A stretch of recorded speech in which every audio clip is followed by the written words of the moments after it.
I'm sure he's good. Okay, so Sander, should we kind of launch? Yeah, give me 30 seconds because actually we gotta get George. George, we gotta see your happy face. We gotta take you off mute, and then we'll be in good shape.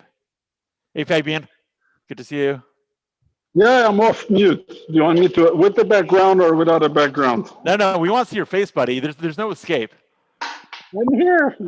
Yeah. Hey George. Okay, so we're gonna ask the non-panelist guests to mute yourself and turn off the video for the moment. We'll do what we usually do, which is once we're done with the panel portion, we'll open it up to the audience. Oh, we got Ralph. Wow, we got a good group here. Dennis. Yep. So no, Danish is here. We got everyone. Okay. We just need George. I want to see you. Oh wow, we got a. I'm here. This is popular. No, but George, we got to see your face, man. Don't. Sorry. Wait. I'm here. Relax, guys. Don't deny us the pleasure. There you go. Oh, look at that. Very virtual. Okay. Sander, what do you think? Yeah, I think we're ready now. I'm now live streaming also on YouTube. So Gordon, you and me, let's also press the record button just to make sure that we got a double copy. Okay, starting now, recording. All right, do you want to do the countdown? 3, 2, 1. Okay, that's the countdown. Okay, you know what? It's been a long. I'm gonna lead this one off. Sander, normally you lead, but I'm gonna lead. So everyone, go. You know, as you all know, it's been a while since we did our last crypto. Gordon, I got a quick suggestion for you, brother. I'm using a video production company to shoot my episodes, and Pedro, we're live on YouTube. We're recording. We're starting. So. Oh, I'm sorry. I didn't think you was recording yet. Okay, welcome. Thank you, buddy, and we love you. And I may even keep that just because I like you.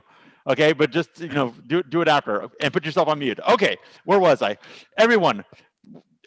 It's been obviously a while since we did Crypto Wednesdays. The last one was end of November. I had some health issues, which, not COVID, but some other stuff.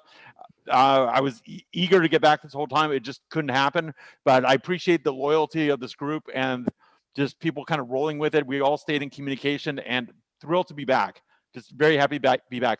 Right now, I'm still in Los Angeles. It is dark outside. It is 5:30 in the morning, our usual fun time to do the show. And unfortunately, I'm off coffee these days. I'm drinking tea. So, there's a lot of willpower involved here. But welcome back to Crypto Wednesdays.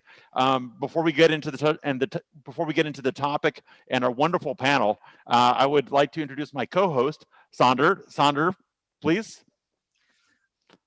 say hi. Hey, Gordon. So good afternoon, good morning, good evening, everybody. Welcome to see a lot of familiar faces back. Well, and there you go. Okay, I'm gonna do a two-second plug. Crypto and blockchain attorney. That's all I'm gonna say. It's not the Gordon show. Sander, 2-second plug. Yeah, sorry, I was just live streaming on YouTube with a double signal. So welcome everybody. Good afternoon, good morning, or good evening. We have people from all around the world. It's good to see familiar faces again. This is the second year that Crypto Wednesday show is broadcasting. This is our first show in the new year 2021, which is a very and will be a very positive year, not only on the business side but also on the health side and personal development and stuff.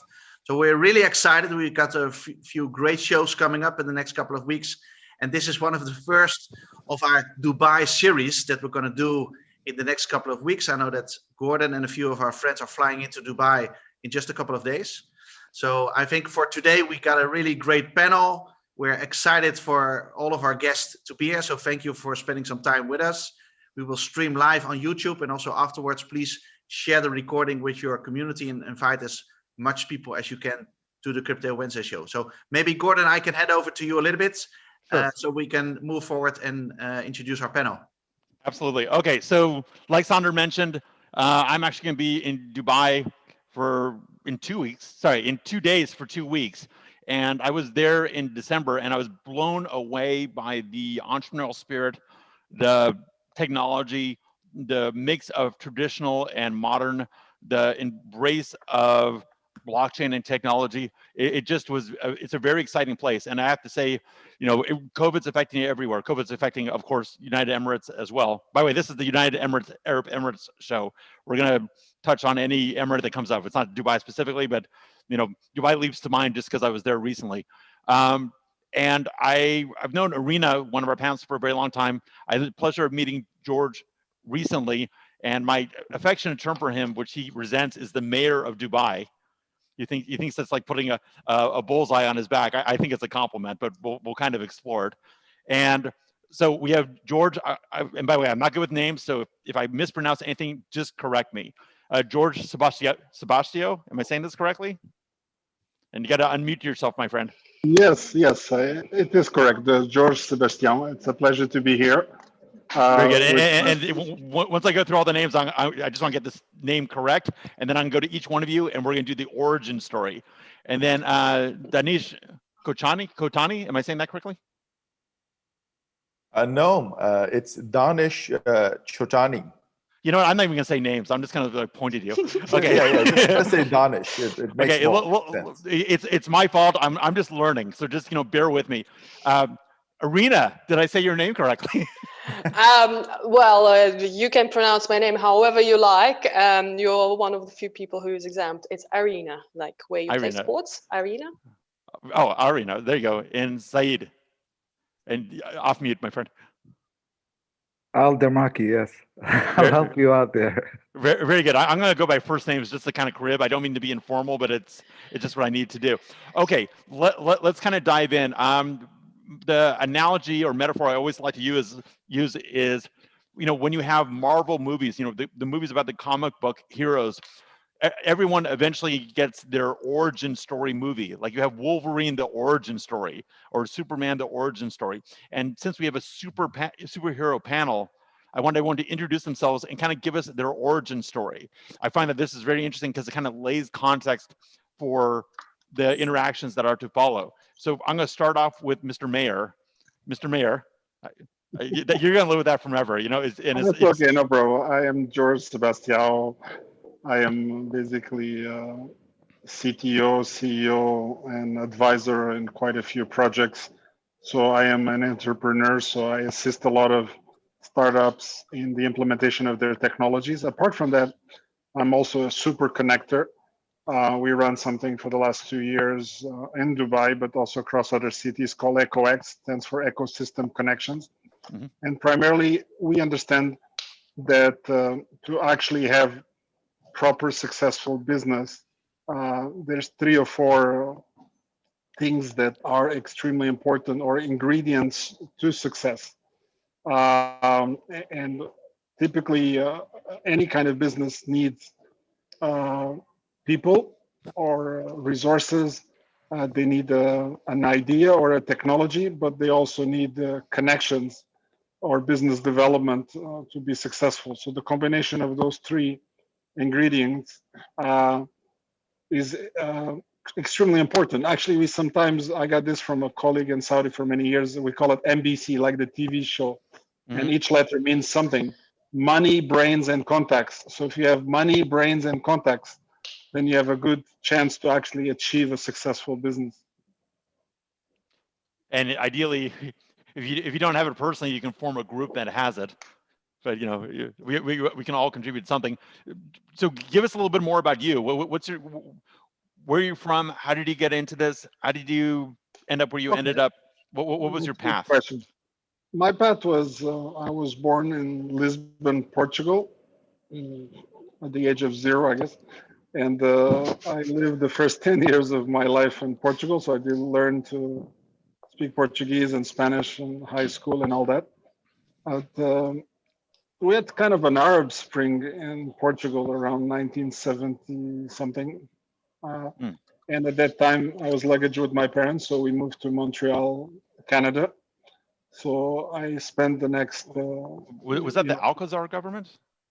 Yes, Salazar. Salazar, yes. So yeah, that was like Portuguese version of Franco. Yes? Correct, yes. Okay, so, yeah. Yes. So that means I ended up in Montreal, so I had to learn a new language, French, then English eventually. So I did my high school, college, and university there, and I did my first 10 years of work in Ottawa, but not just in Ottawa. I visit pretty much every place across Canada and the United States. So I was lucky enough. Probably the only place I did not visit was the Northwest Territories and Yukon. So I guess a little bit maybe adverse to extremely cold weather. And then about 25 years ago, me and a colleague, we are having a barbecue in Montreal, and we decided, where can we go and not pay any taxes? So we came up with a short list, and the list was quite the World Bank, the United Nations, African Union, and the Middle East. So we say, okay, well, the first opportunity that comes, we go. So we ended up joining the Middle East, and at the time, actually, first country I arrived was Bahrain. Wait, so let me pause you a second. That's fascinating. You didn't decide on the place; you decided on the criteria, and then kind of reverse engineered the place. Correct. If I'm here, yes, that's the first time I've ever heard anyone actually say that. That's cool. So it could have been United Nations, could have been African Union, World Bank, or Middle East.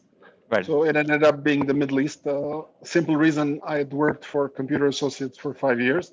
So I ended up working the first 5 years in Computer Associates Middle East, where I became the assistant general manager. And it was quite successful. We took a CA Middle East from about 20 people, 15 people to almost over 100 people. And we covered all the countries in the Middle East, all the way far as India and Pakistan. So it was kind of, you can call it the wide Middle East, and a few countries in Africa as well, all the way up to Morocco as well, including Lebanon. So this was a very good way to get introduced to the Middle East and get to know everybody across so many geographies. And since I guess we talk a bit about crypto, to resume that, some recent things, I spent about 5 years as CTO at Huawei. And during this time, one of my bosses says, oh, there's something called blockchain. You should go and study it because it's good for you. And we want to use it in our data centers. I said, okay, no problem, it's my pleasure. So about 7 years ago, I got introduced to blockchain as a technology, not per se crypto. So I looked at from an enterprise and a cloud and a data center perspective. And that brought me into the world of blockchain, crypto, etc. And it was quite a good idea because in the last 7 years, we have probably been involved in over 50 different projects, some successful, some disappeared. But overall, I think the technology of blockchain has matured substantially to the point that today we have substantial innovation and applications of this, both in cryptocurrencies, but much beyond that in the context of enterprise blockchain, in terms of powering cities and governments to enable a whole new generation of trust. And that's where I got to meet all the good people that you have here in the panel, including Saeed, Irina, and a few others hiding behind the screen, and Danish as well. So we kind of trade stories from time to time on a few of these investment opportunities. I think, Danish, we were at the time talking about a system that was on a highly new generation mobility last mile system based on hydrostatic batteries known as Quick that you can charge in 7 minutes. But obviously there was a payment system involved in it that was based on blockchain and cryptocurrencies as well. So, and this system is now live in places like Singapore or Vietnam, amongst other places. So electrical bikes as well as scooters as well, very similar to the way Lime works. So we have been involved in a whole multitude of extremely interesting projects, and lots of coffee, lots of pizza to keep us going.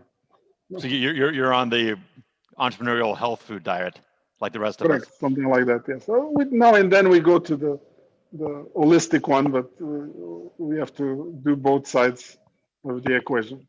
So after the show, you and Sonder should hook up because Sonder is on some massive health kick I don't even understand. We won't necessarily we're not going to dive at this show, but just like he's a good man to know. So he's getting us all straight. But you look good to me when I see you. So always my pleasure. Thank you. Yeah, and then you were kind enough to. I guess I'm just going to move.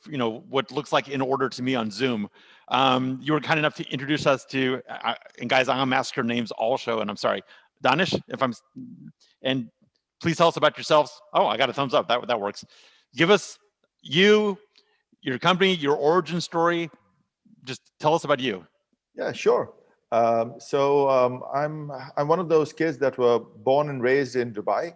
My father came in the early 70s. He was here to decirculate the Indian rupee that was used before the dirham, before 72. So we've been here for the last 50 odd years. And having said that, I've schooled here. I have a degree in journalism, economics, and investment management out of London. Burj Financial is my company. It was started in 2012. And having said that, we've got 3 layers of Burj Financial. One is the investment holding company, which is our idea of succession planning within the family. And Burj Financial invests into everything that I thought was interesting and attractive, right from cigars to facilities management, to technology, to jewelry, and small and shorter term financing in the market. So we used to do all of that. We still do. We still hold a substantial amount of assets in real estate globally and stuff like that. And then came the consultancy part of the business, which is geared towards corporate finance and advisory for corporate finance. So we have a gentleman who's worked for 19 years in corporate finance, who runs that department. And the final part of the puzzle was Burj Financial Technology Solutions, which we started roughly 3 years ago. And with the belief that we had a great team that could do due diligence on technology platforms that investors were investing into. So we worked on behalf of a number of investment banks that had investors anywhere from $1 to $20 million who were investing into technology platforms, and we would do the due diligence of the platform and of the team running the platform.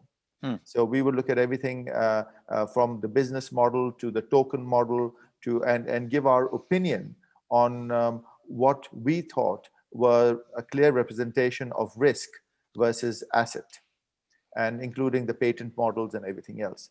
That business did fairly well in times of boom until COVID hit us. And then we started 2 other businesses simultaneously. We are one of our investments. Let me pause you 1 second. It's a respect for not sticking your head in the sand during COVID, but actually starting 2 more businesses. I just want to highlight that. That's quite the proactive / reactive / agile move.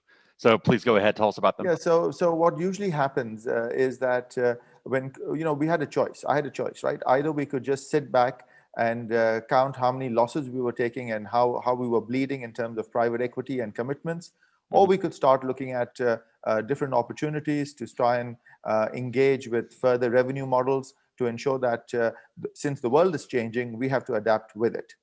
So we did 2 things. We were already invested, and we looked at a technology out of the UK, which was online fund administration, because internally one of the corporate finance activities were monitoring deployment of capital. So what we were doing was every time somebody invested, we were doing the monitoring and reporting to the limited partners or the investors of how their investment was doing. So we were mitigating private equity risk, whether you call it a startup growth model or whichever, or angel investing. One of the biggest risks in the market was people not knowing what other people were doing with their money. And I had created a model for that, whereby we were actually looking after a number of investments for high net worth individuals just by monitoring and reporting. So I guess the natural integration would be, from a forward perspective, is to get into online fund administration, which I thought was disruptive against the Apex and the Maples and the SSNCs in jurisdictions that were pre-existing. For example, the UK, Cayman, BVI, Isle of Man, Delaware. We didn't go all the way into places like Luxembourg, simply because they were more based out of Commonwealth, civil law rather than common law. We wanted to stick to jurisdictions that had common law, which were more global. And we became partners with a platform that did online fund administration. Since we started that relationship, we now manage roughly, we've incorporated roughly 7 funds, and we look after 3 of those funds in terms of being non-executive directorships and monitoring deployment of capital. So let me pause you. Since the advent of COVID, you've established 7 funds. Yes, since last year. That's great. Impressive. Go ahead. So basically what we've done is we've given companies the ability to cost efficiently structure GP and LP models. So instead of taking liability risk, you are under limited liability partnership, and you can actually create a biannual NAV and look at a valuation model rather than have this discussion on what's my value, how much do I need to sell. Do it the proper way. Right? And very recently, again during COVID, we started another project which was digital notary. So we got in bed with another partner out of the UK again, and which was a state-run, partly state-invested institution, and we started the whole concept of digital notary. And in Dubai, in Dubai, it's very simple. If you're part of the public notary, you cannot. Public notary will not notarize your passport copy or your address verification or stuff like that. So that's the sort of they won't. They won't. They'll notarize documentation, agreements, everything else, but not your passport copy, right? So a lot of times you have a huge set of expat population that buys homes in Europe or in Asia that need notarized documents. You have company setups out of the Marshall or Cayman Islands or Channel Islands that require whole documentations to be notarized. And all that is a logistical issue right now. So today we've got a couple of private banks that use us. We've got a couple of trust companies that use us for digital notary. Yeah, so it's been tough, but at the same time, the fun part about looking at challenges is that how do you evolve and how do you sort of take stock of what can be done for future revenues? So that's the 3 that's the 3 layers of Burj Financial for you. Interesting. And we'll come back and we'll kind of throw everyone together, but that's again, my compliments to you for being proactive during this period. It sounds like it's been great. So Arina, see, I'm using pronunciation 2.0. Hey. And I've known her for years, and thank God she's coming back to Dubai. Yay! So I think we've met at the first multi-blockchain summit, right? That was feels like 50 years ago, but was probably only like 4 or 5 years ago. You're dating me a little bit there, because. Wow. But anyways, tell us your origin story.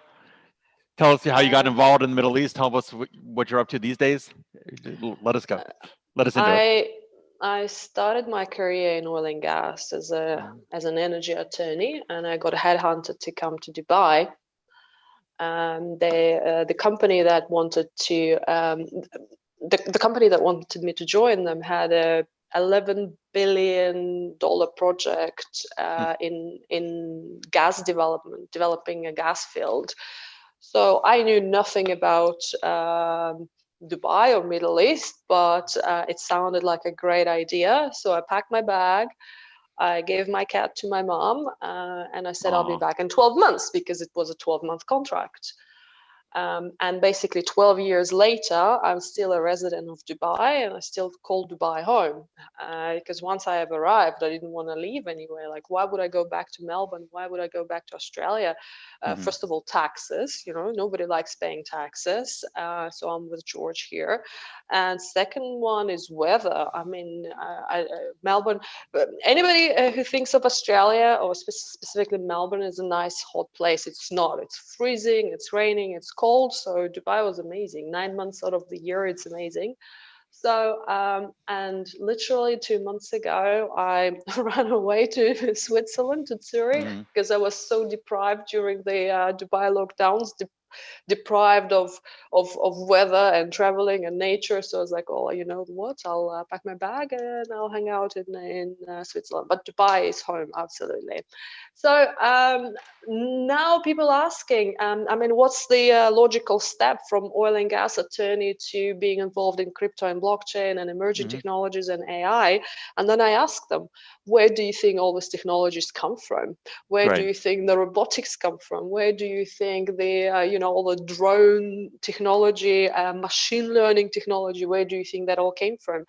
Oil and gas industry invests billions and trillions in research and development, and oil and gas industry hires most PhD scientists than any other industry. So back in 2001, when I first started working for Maersk Oil, one of the first projects was working on a drone that crawls on the seabed and connects pipelines on the seabed, so you don't actually send people down there. And that was 2001, so we were working on drone technology then.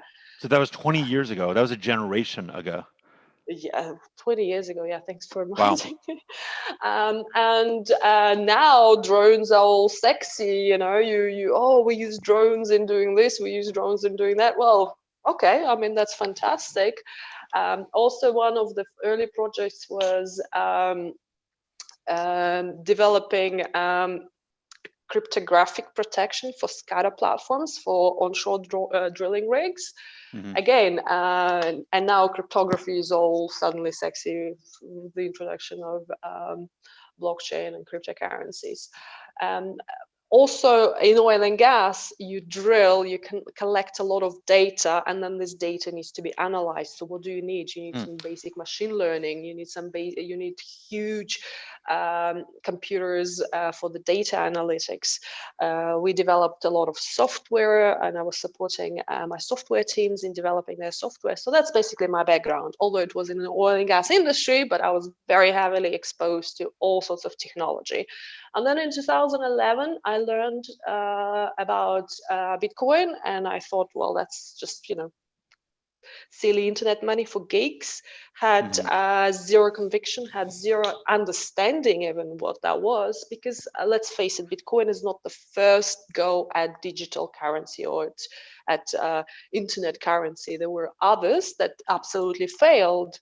So I thought, well, that's just another go for gigs. And then in 2014 or 15, I was regional general counsel of Maersk, the largest shipping group in the world. And if we all remember, Maersk was one of the first commercial companies that started testing blockchain for commercial applications or for enterprise applications. Sorry, and when was this?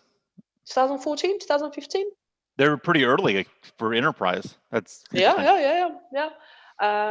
So they, so Maersk sent a container full of roses from somewhere in Africa to a port in somewhere in Europe, and the shipment was tracked through blockchain and was registered through the use of blockchain.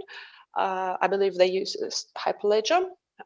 Because IBM had to sell their technology to someone, right? Why not? Let's, it's you have friends in other companies, so that's who you sell it to. So 400 pieces of paper were not used during the shipment of that container. So that's how Maersk sort of saw that. There is a use, there is an application, and that's when it clicked for me that Bitcoin and cryptocurrency, it's not just some sort of a speculative asset, but it can also be used for industry. And that's how the penny dropped for me back then. And I left Maersk and joined a law firm as a partner practicing emerging technology law, and basically digitizing existing companies and in existing industries, bringing that emerging technology to them. As you can understand, if you're a mining or oil and gas company and you want to introduce some AI technology, some machine learning technology, some blockchain technology, there's so much work to be done, not only from legal point of view, but like across the board. So that's what I was doing for a while. And then I started my own cryptocurrency exchange with a couple of co-founders. And the reason for that, it was just really funny. People were coming to my office and they were putting a cash on my desk saying, Irina, give me some Bitcoin. I hear about this Bitcoin thing, give me some Bitcoin. I was like, it doesn't work like this. I don't have Bitcoin in my pocket. Well, it works that way for some people. I don't work that way. I don't have Yeah. Bitcoin in my pocket, and I do not want your cash. Apart from the fact I don't know where it came from, I just completely do not want to get involved in anything like this. So I started a cryptocurrency exchange with a couple of co-founders, and that is now continuing without my involvement, and my focus now assisting emerging technology companies, the founders of emerging technology companies, in legally compliant capital formation and legally compliant market entry. Because it's all fantastic to go to a law firm and to ask, okay, I want to do this, what shall I do? And you receive this 50-page memorandum that even I wouldn't, sometimes I wouldn't even understand what's going on there. And I have a Juris Doctor degree. So imagine you're a founder of an emerging technology company and you get the 50-page memorandum from a lawyer saying, no, you can't do this, no, you can't do this, no, you can't do this. Well, that absolutely does not work. Instead, being on both sides of the fence, in-house, as a partner in a law firm, and as a founder of a startup that raised millions. So I understand that that's not that's such an outdated role of a lawyer to give a 50-page memorandum. The role of the lawyer is to work with the founder to get them where they want to get. Like, for example, I'm here, I want to get there. How do we get there? They're not interested. The founders are not interested to receive a 50-page memorandum. They're interested to, they're not interested in the process. They're interested in the result. So this is what I've been working on throughout the year of 2000 and now. And another quite exciting thing, NASDAQ Dubai has launched Emerging Markets as a platform for SMEs, for emerging companies, for smaller companies to go public. And my firm has been nominated as compliance advisor for those companies. So basically, anybody want to get listed on NASDAQ Dubai, you're a smaller company, you need to get a compliance advisor who handholds you through the process.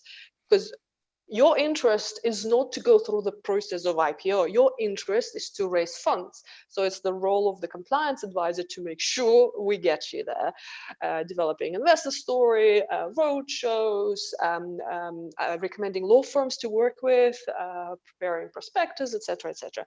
So that's quite exciting. It was announced in November 2020. Sounds like you've been. Sounds great. All of it. Yes, so that's basically very, very short about me.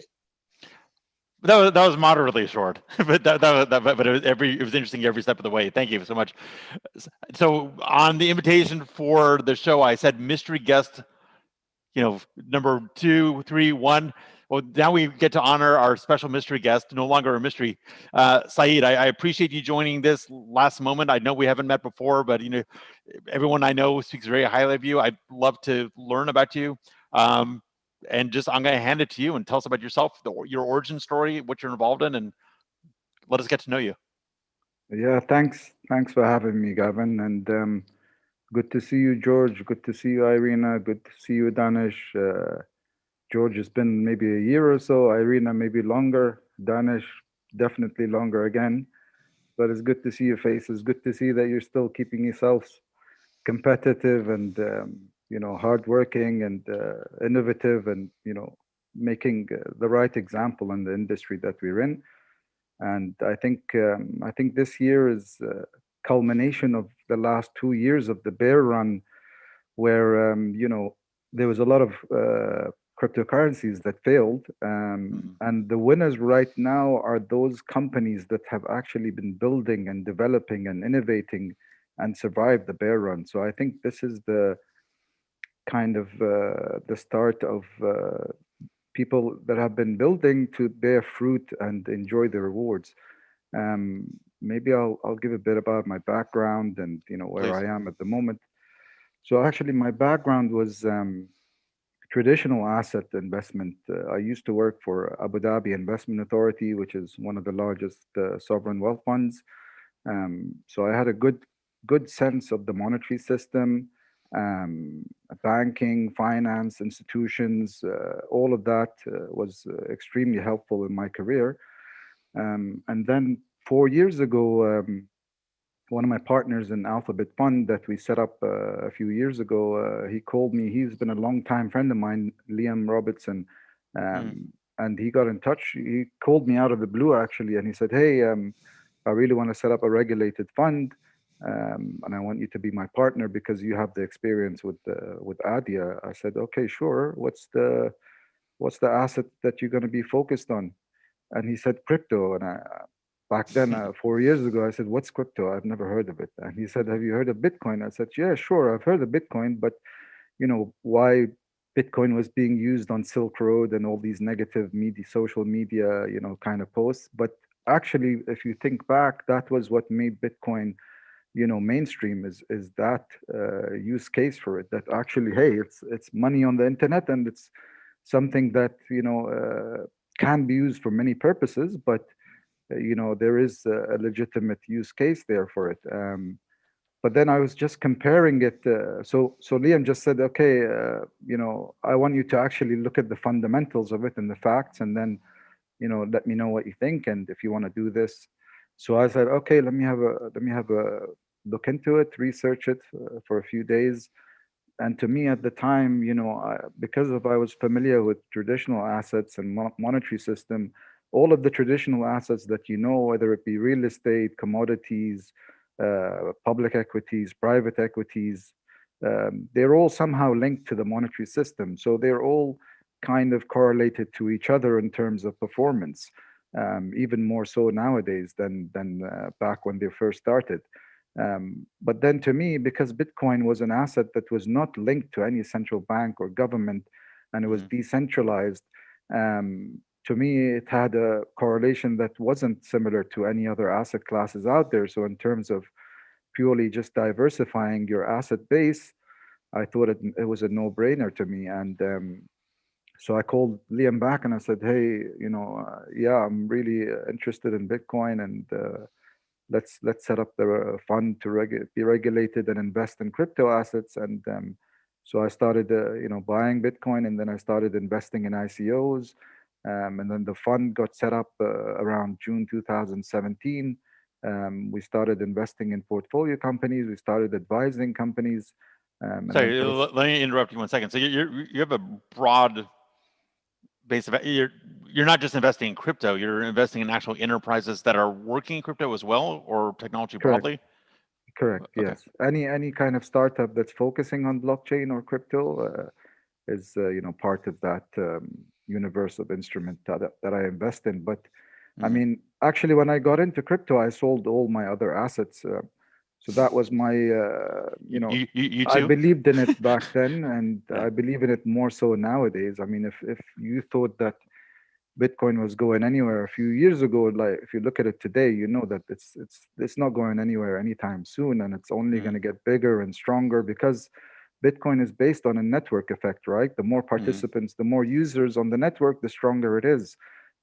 Arguably, Ethereum is more secure now because the number of transactions and users on the Ethereum network is super high right now. But I guess that's mainly because of the latest phenomena over the last couple of years of DeFi, decentralized finance. And what most people get confused by with decentralized finance is they think it's some kind of a hype or some kind of thing that's going to go away overnight or over a few months. But actually what DeFi is in its true form is different companies and different entities trying to compete with banks out there, with retail banks. And the market cap of all the banks out there in the world and the stock market price of all these banks, and they're in several $100 billion mark.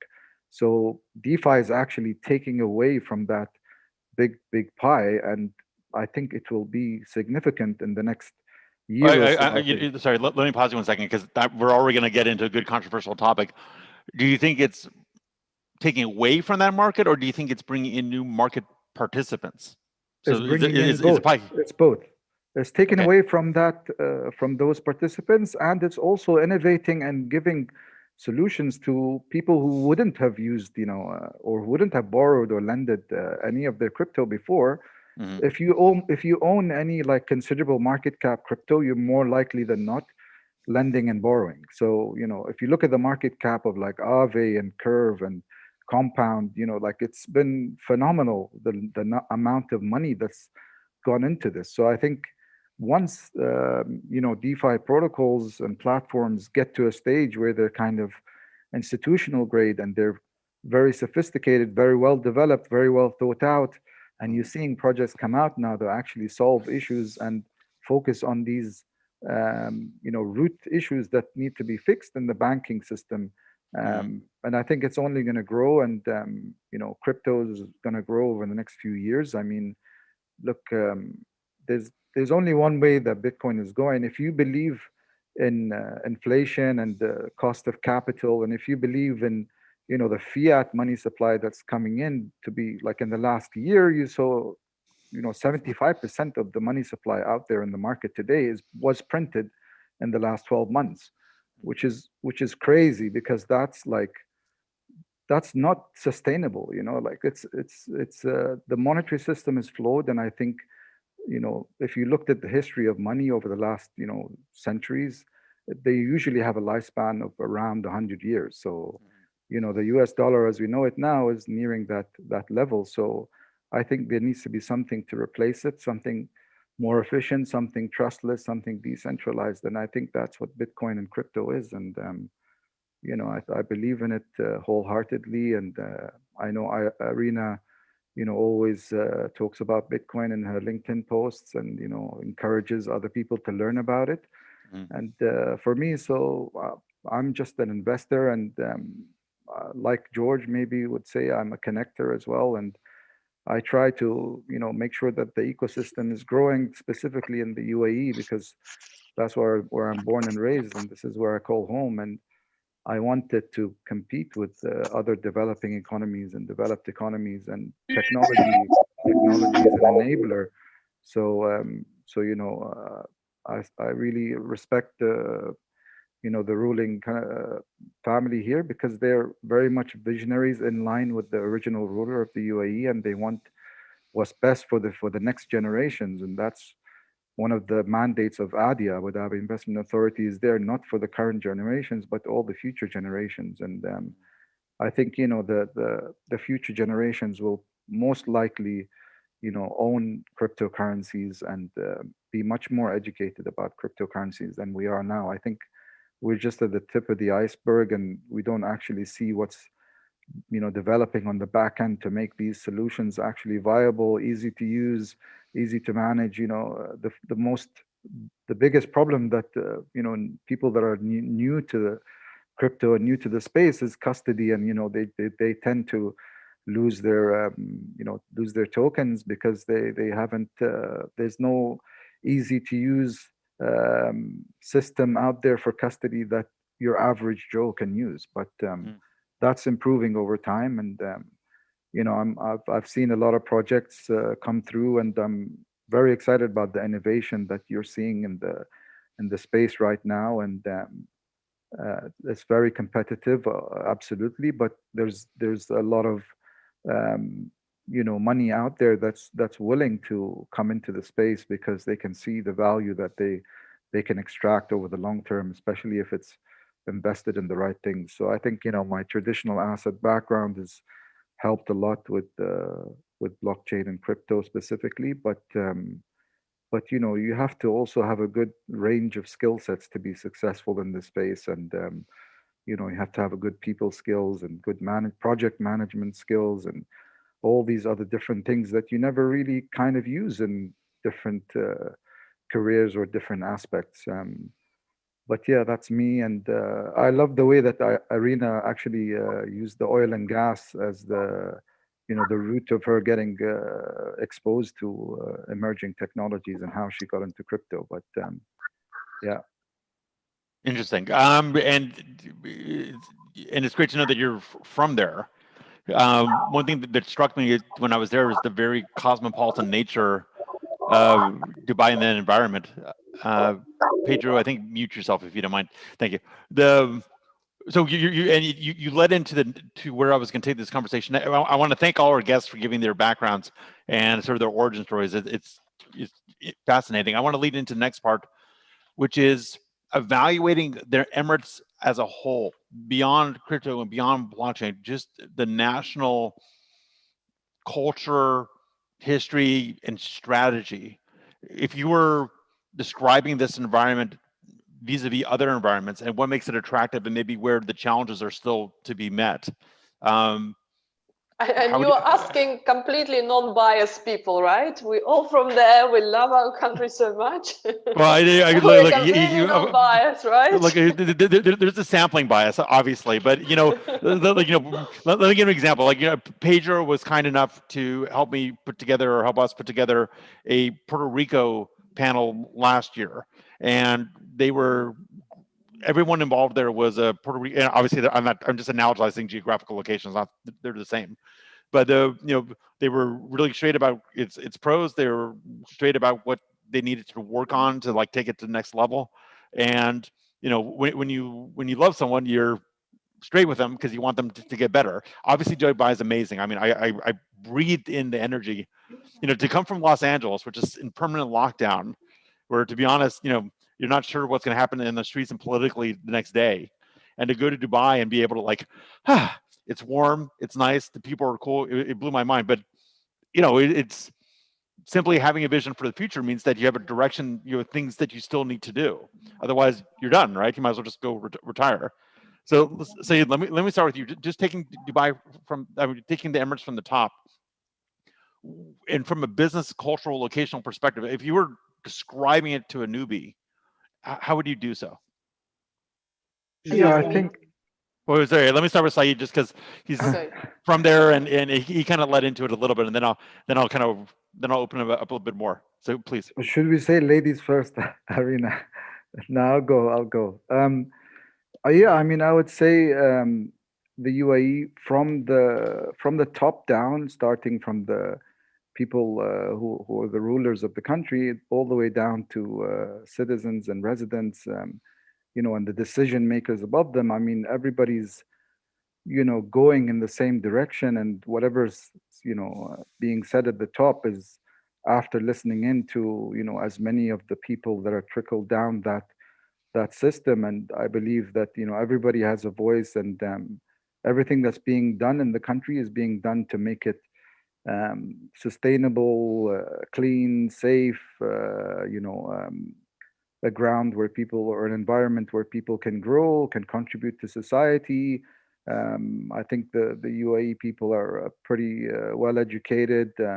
They're pretty proactive when it comes to looking into emerging technologies, embracing emerging technologies. And the best example I can think of is, if you look at the Dubai government, they're extremely supportive of blockchain as a technology, and they're pushing the government entities in Dubai to actually utilize blockchain technology in whatever use case is suitable for them and benefits those government entities. So from the top down, government, all the way down to members of the community, I think everybody is in agreement of the vision for the country, and everybody wants to do what's best. And I think it's the really good environment at the moment, especially for blockchain technology. I think it's the ecosystem, the infrastructure, the support, the maturity of the country. It's something where you can actually do something and create something and be successful with it for many years. And I'm a big believer in the progress that's being made at the moment, and I think that progress will continue to grow, and in the same direction that everybody else in the community wants it to. Interesting. I have to say, when I was there, I had a slight Singapore vibe. Again, it's new place for me, so I was kind of put it in the context. It seemed like a place with a plan. Now, there's obviously entrepreneurial outgrowths, but there's some sort of master plan where it's going somewhere. And whether it's the cleanliness of the streets or the newness of the building, and it wasn't new in the sense of put together too fast and you can't trust it. I've seen that in some other places. It seemed solid, And then let me pass it to Arena. I think you were jumping in there, and give us your impression. You were there for 12 years. You must have seen a lot. Go for it. Yes, as you can imagine, things have changed. I do not know Abu Dhabi too well. The only time I was in Abu Dhabi is to have meetings with Abu Dhabi National Oil and Gas Company, or with others. But I know Dubai very well, and I've seen quite, not as much as Danish and his family, but in the last 12 years, things have clearly went up and down, up and down. I saw Burj being built, and I saw JBR being built. So, and then at some point I had an office at the top of Burj Khalifa. So I would have never imagined that that's what you can achieve in Dubai. And what I like, the tragedy of my life is you invited me to come to Dubai. I wasn't able to, and you said I could see and use your office. Yeah, you were absolutely welcome. But you snooze, you lose. That's how it works. You know that.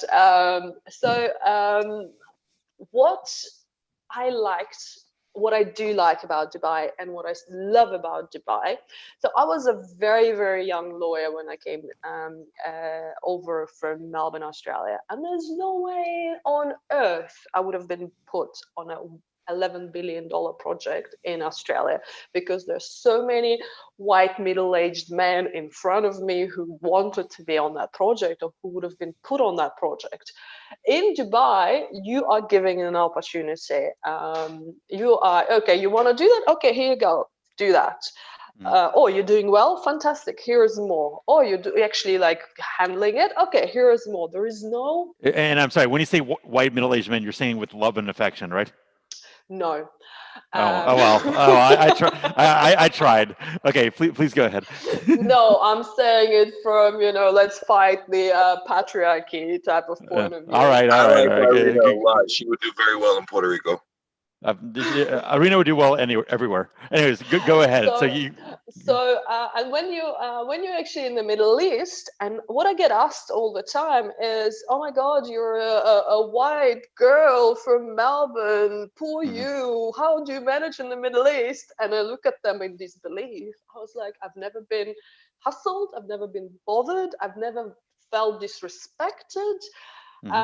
It's that neither from men nor from women, neither from locals nor from other foreigners. Okay, if you're somewhere where the drunken Brits are, just stay away from that place, because it's in their culture to bother people.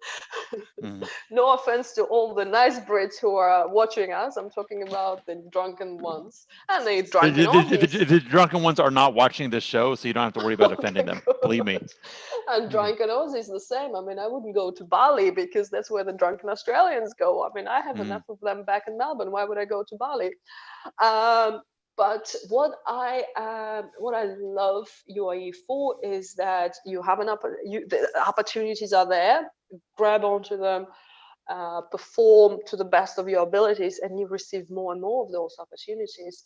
And that's where I went from a baby lawyer who came to Dubai to becoming regional general counsel in the largest shipping group in the world, and also a partner in a law firm way before I was 35 years old. So would I have been able to achieve that in Australia? I doubt very much so, because it's a very settled, and it takes time to go through the motions.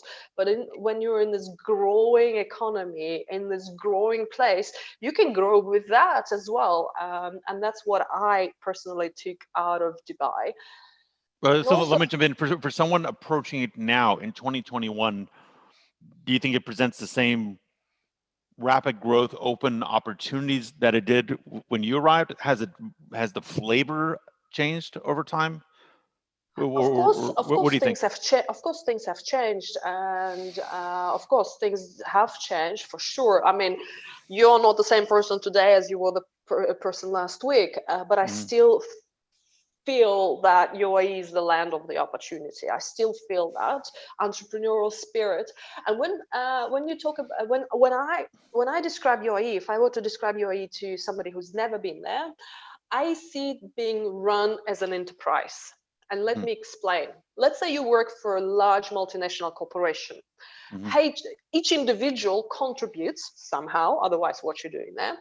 and each individual, and there is a HR department that tells you like work out, eat healthy, stop being fat, lazy, because our insurance premium are going up. And I see the same going in Dubai. Like every year we have 30 days of fitness challenge launched by Royal Prince. He wants people to work out. People are encouraged to work out. There's all the free classes. So this, okay, we are the members of the corporation. Let's try to be healthy. There's a lot of free schools, for example, for local population. And say, please correct me if I'm wrong. The education is free. I mean, you can go very, very far in educating yourself.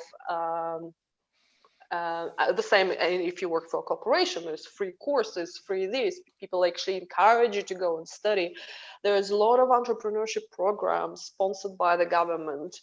And the same if you work for a corporation, people are actually, do me a favor, pause on that one for a second, because when I see there's planned communists and there's like planned capitalists, and Dubai, like I mentioned, sort of fits in my slot somewhere also with sort of Singapore model. I have a slight impression of it as a top-down innovative society, but talk about the grassroots entrepreneurial culture and how that's supported by the government. And then anyone from the panel who wants to jump in and comment on that also, I welcome. Planned capitalism, I think it's a very good description, and planned not for now, but also planned for later, because we're going to run out of oil one day, or Tesla sun batteries will take over the market. Yes, UAE had huge boost from the oil sales, it's still having huge boost from the oil sales, where that's where ADIA takes the money from one of the largest sovereign wealth funds, Mubadala and ADIA. So they're taking money from the oil sales and from other revenue, and they're reinvesting it in emerging technology, in biotech, in the hospitals, and in health, etc., etc. They're diversifying as much as they can, because they understand oil is for now, but the wealth of the generation needs to stand and need to stay within the country. And this is absolutely opposite to what is happening, for example, in Australia, which I absolutely hate. Rio Tinto, BHP, all these huge mining giants, they're digging things out, selling it to China. Thank you very much. Okay, we paid some taxes to Australia, minimum taxes. And that's what's happening, for example, in Russia. That's where my family heritage is from, is from Eastern Europe. Selling oil, the rich getting richer, and rich not 10% or 20%, rich 0.1% getting richer from that oil revenue, and the rest of the population can just go to hell. It doesn't matter. It doesn't matter what's going to happen. The UAE has absolutely opposite approach. Yes, we've got some oil now, we've got some other revenue now, but we keep it, we reinvest it for the future generations to have a meaningful participation in the society. And that's, you have to admire the leaders, and this is not some sort of politically correct talk. You have to admire the UAE leaders.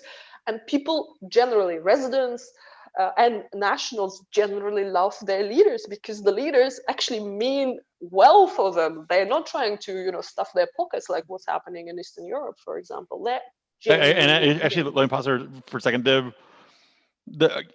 When I was there and walking around and hearing all this, I'm gonna be real straight. Part of me is, is this the party line because it's a hereditary monarchy? Is this like for show? Is it a Potemkin village? I didn't have a sense of it yet, but then it felt more and more legit as I talked to people. No. I know, it was interesting. I'm like, oh, it really is for real. Because you don't necessarily know that from the outside, but when you're there, it's neat. Sheikh Mohammed drives his own car by himself, no security, and when he walks on JBR Walk, and I ran across him a couple of times. You run across the ministers and the prime ministers. You run across, the leaders of the state or of the country, and they just, they say hello. And I mean, would that happen anywhere else? Would you see Biden right now walking down the street and shaking hands and saying hello to people? Forget about. I'm not sure Biden can actually walk. Forget about Corona. It's forget about the situation. Just in general, Of course they wouldn't do that, because they are not really, some people are quite unhappy with all of them, whichever side you take, there'll be somebody unhappy about you. Sure. But you don't see that in the UAE, and it's such a safe country. That's another thing. Like I'm in Switzerland now, right outside of Zurich, but I will not run in. We've got a beautiful forest just there, and I run every day 5 to 7 kilometers. I would not run after dark. I would not go running after dark, even though it's Switzerland. In Dubai, I never thought for a second about personal safety or security, and that's as a woman, that's quite a big plus. Interesting. So let's pass it to George. Yes. George, you're as mayor of Dubai, you're very approachable. You obviously are a sort of a social networker and connector. You started EXO Dubai, if I'm saying that correctly. EcoX. EcoX, thank you. It's which to me kind of symbolizes that despite the fact it's a planned form of capitalism, coexists with an element of entrepreneurial, social networking, grassroots creation. It seems to have successfully melded these two aspects. Can you, in broad strokes, beyond crypto, beyond blockchain, sort of describe the business environment in UAE and maybe draw a distinction between the different emirates, if there is one? Yes. If there's and please go ahead. Yeah. First, I think it's important to note that although Dubai is pushing the envelope more than the other emirates, there's actually 7 emirates. And obviously Abu Dhabi plays a key role in allowing Dubai to do what it does. And I would go even beyond that. I would say that the whole GCC itself is an ecosystem. Dubai was able to go from 250,000 population to 4 million, not just because of Dubai, because it's become an eco center for the region. So people will go Sunday morning to Saudi and do some consulting work and come back home on Thursday night. So many things have happened in Dubai that the country is actually run like a business, number one, which was already highlighted by a few, but it's much more than that. The leaders make a key role in pushing the envelope. So you have to look a little bit of Dubai as almost like a franchise, in the sense that there's some key elements, and there's maybe about 10 of them that make Dubai unique. One is obviously the safety and the security. Number 2 is the infrastructure that gets put in place by creating a smart city. So this goes beyond a safe city. And what this allows you to do is to have all the necessary elements, whether you move around and you automatically have access to a lot of the functions through smart apps and so on. Beyond these 2 or 3 out of the 10 key elements that make Dubai, the metro, the infrastructure that gets put in place, there's some key elements that are extremely important as well, which is the capability of allowing a startup culture to take place. If we went back to Dubai 25 years ago, it was not that. It was one tall building on close to Sheikh Zayed Road at the beginning, called the World Trade Center. Most people cannot imagine this was the tallest building 25 years ago. So that Burj Khalifa, a lot of things had to happen, and a lot of innovative things had to happen in taking. And one of the things that Dubai is very good at doing is it goes to other cities in other countries, whether it is Singapore, whether it's Las Vegas, and it takes the idea and improves on it, makes it better, makes it longer, makes it bigger, etc. But beyond that, if you look at the whole GCC as an ecosystem, all these countries compete with each other and also help each other to some extent. You have the shopping festival, started in Dubai, but then everybody else has got their also shopping festival as well. And you have obviously Saudi Arabia being the biggest of all the cousins in the area. So things that get done in Dubai, they have to be done in Saudi Arabia 10 times bigger. And that includes the tallest tower and so on. So everybody's trying to compete with one another. So this competition. Actually, sorry, let me ask you something. Is Dubai in some sense an area where ideas get prototyped and then maybe adopted by the wider GCC? Is there any sort of that dynamic in place, or is that overstating it? Some of the ideas. I mean, one example that Dubai is pioneer and this is quite important. It's one of the first places in the world where you have a minister of AI. So people have realized that today, data, not just blockchain, is a key element of society, and how you extract value from data. Definitely the way to do this as we move forward is artificial intelligence. So by allowing Ministry of Artificial Intelligence, what you're really doing is creating focus on that specific area. And this creates a whole new generation of startups, innovation, of ideas to things that are quite unique. Let me just give you a simple example. Today in Dubai, there's one of the startups that does, for example, claim insurance. So for example, when you have a car accident, you can actually go and take 2, 3, 4 pictures of the car, and the pictures of the car are used to determine the insurance claim amount or what is the damage to the car. So all this is done through artificial intelligence. So that really means that by pushing the envelope of what you can do with data, you're able to provide better government services and more innovative. But a lot of it still remains ahead.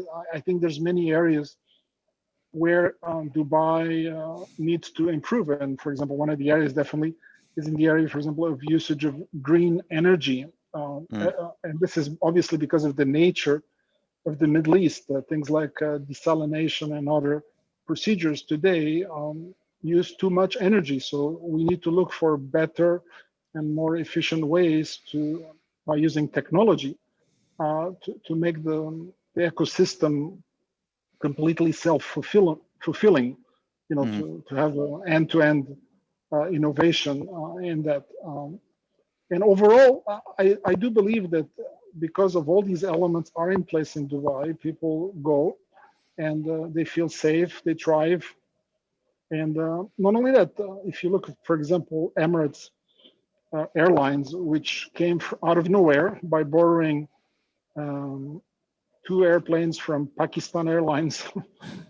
You know, they didn't have their own airplanes. You know, at the time it was Gulf Air was the carrier of the Gulf. So they became the largest carrier in the world. So it requires vision. It requires risk taking. Some decisions are good. Some decisions sometimes. Sorry, did I hear that correctly? I knew Emirates was huge, but is it the largest carrier in the world? With the largest, yes, it became the largest carrier in the world in terms of airplanes, in terms of landings and takeoffs from overnight. So not only that, it allowed you from Dubai to connect 140, 150 countries. And I'm talking pre-COVID. I mean, post-COVID, of course, there has to be some adjustments and maybe some of the decisions Sure. about size of airplane need to be adapted to the new reality, but they move and they innovate fast. In terms of, for example, although I used to fly every day of the week previously, and since the beginning of last year, I have maybe 5 flights, but you know, they introduced hygiene mechanisms and tests to make sure that it became safe again. So at least to build some confidence back into the system. If you look now, for example, at the COVID pandemic, I think Dubai is probably, or UAE as a whole, let's not just say Dubai, it's probably number 2 in the world in terms of speed at which they're vaccinating the entire population. So if you do these kind of actions, that means you allow and you operate as a business. That means you're able to get the population to go back to work as quickly as possible, rather than to lose productivity in the infrastructure and in the environment. Interesting. Let me pass it to Danish, if I may. You know, you also have this sort of expatriate experience. You've also seen it develop over time, and I think you probably have a pretty good sense of where it's heading. I'd love to give your impressions of Dubai specifically, but then the Emirates and the various Emirates generally. Just let us know your thoughts. Yeah, so I'm going to try and keep it short. So as you know, whether my father came in 1970 or the family started doing stuff in the 80s, or I started working in the 92, in the 90s, or I came back and we established something in 2012. Dubai has always had a culture of evolution. It constantly evolves, right? And it's not that the opportunities were very different then. The people evolve, the opportunity evolves, the landscape evolves, right? So everything changes, right? The opportunities today are evolving as well. In the next 10 years, the opportunities will evolve further, the landscape will evolve, and we as individuals will evolve to identify those opportunities. I can't see anything static in Dubai, if that's the right way to mention it, right? Mm-hmm. Nothing is there that reminds you of the past. Slowly and steadily, you forget how Dubai was. You only remember them in pictures and postcards and Facebook posts, right? And that's about it. And that's and that represents how the government thinks as well. So if you look at the nimble attitude of the government, or the advantages of that attitude, is they evolve faster than anyone else, and they forecast what's going to happen into the future. And that's why they take a stance of being proactive. Whether it's technology driven, whether it's GCC infrastructure driven, we have the better tech infrastructure within the GCC. We've created an environment for everybody, every multinational who wants to service the GCC to be headquartered in Dubai, right? At the same time, we are, with the good comes the bad, right? So there are elements that, one of the biggest, all the scams come out of Dubai as well, right? Everybody who's trying to con somebody comes to Dubai trying to find free money. So, the landscape. Actually, that's an interesting question. The scams come, I appreciate you being real straight about it. The scams come from Dubai, or the scamsters come to Dubai? They come to Dubai because nobody in their right mind would actually have a homegrown scam over here. Dubai is a police town, right? Everybody knows everybody. It's not that difficult. But then again, you have these, you have these expats that come in and try to set up institutions or cyber access or something or the other, trying to scam you out of money, right? Or they come up with projects that can't be delivered, or something or the other keeps happening.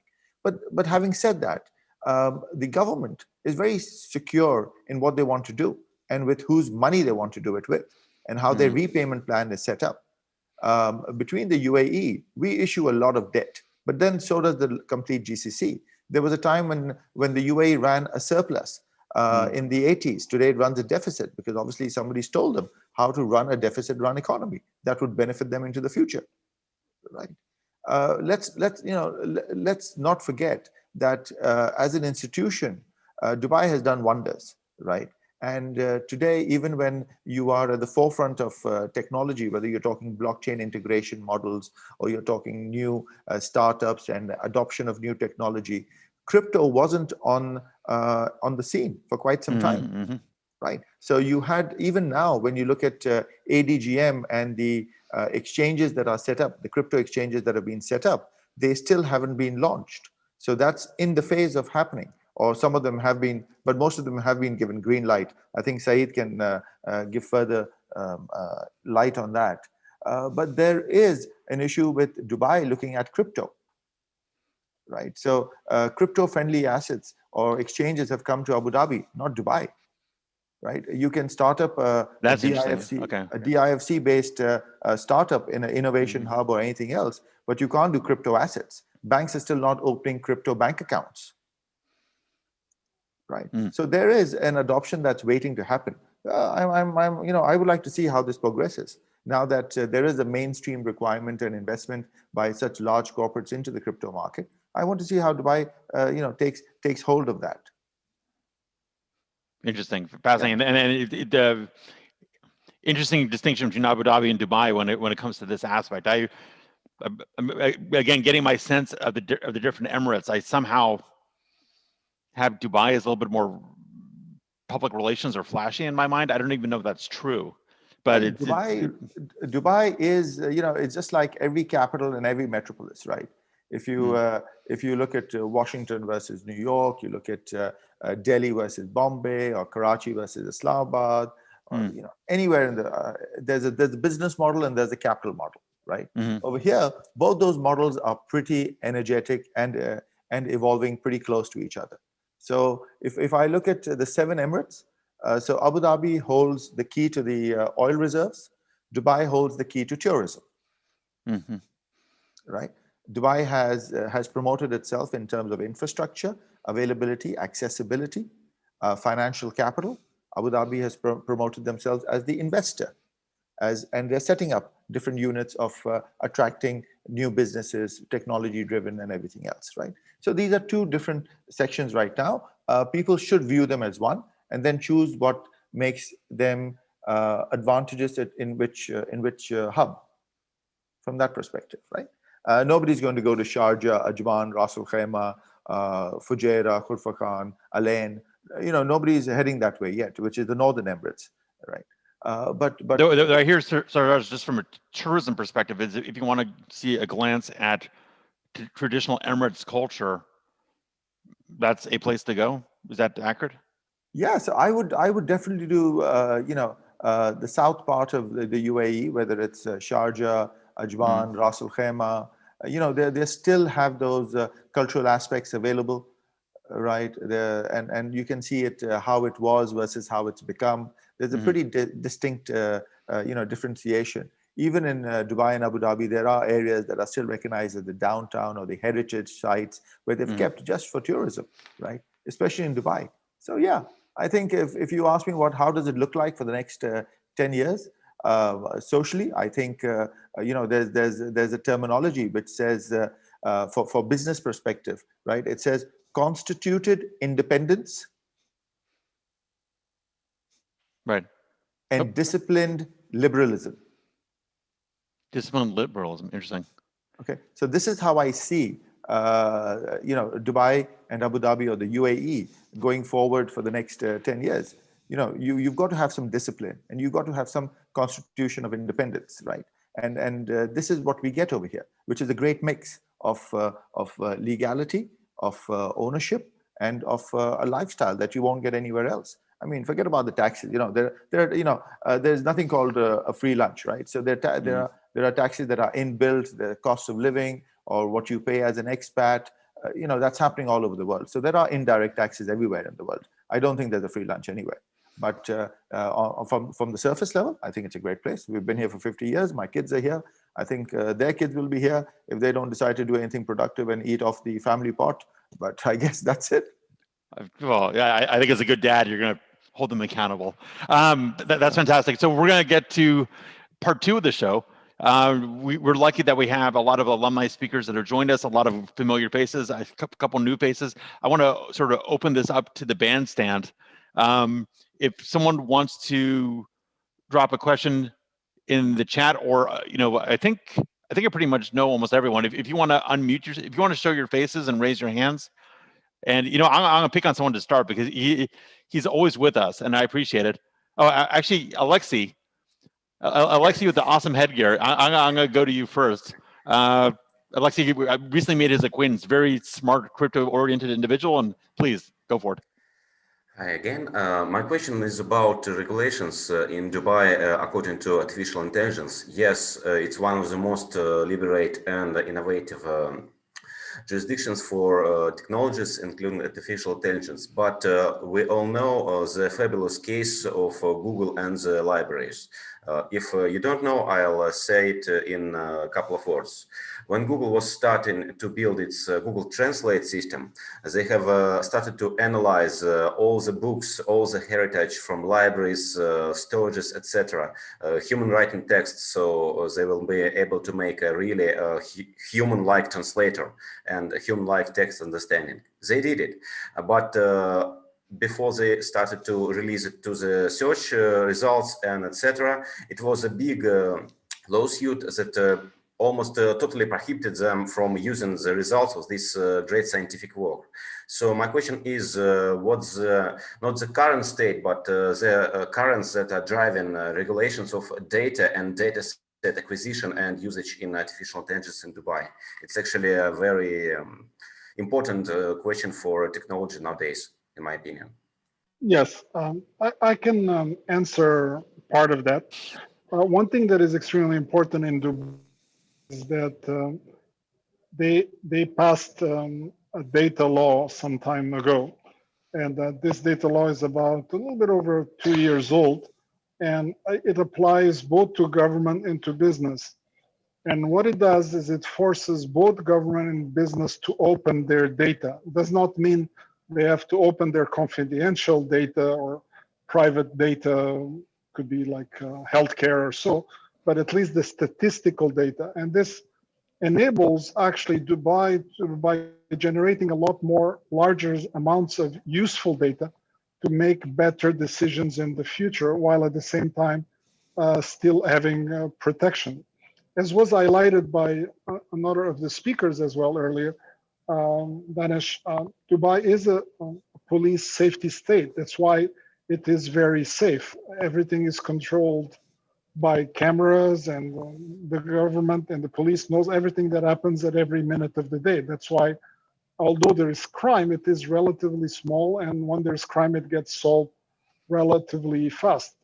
So, for example, these cameras now have been enhanced to provide additional information about the health associated with COVID, with face recognition, and other mechanisms to enable things like, for example, contact tracing in case there's something associated with an infection due to the pandemic. So it allows Dubai to be much more safe in this relationship.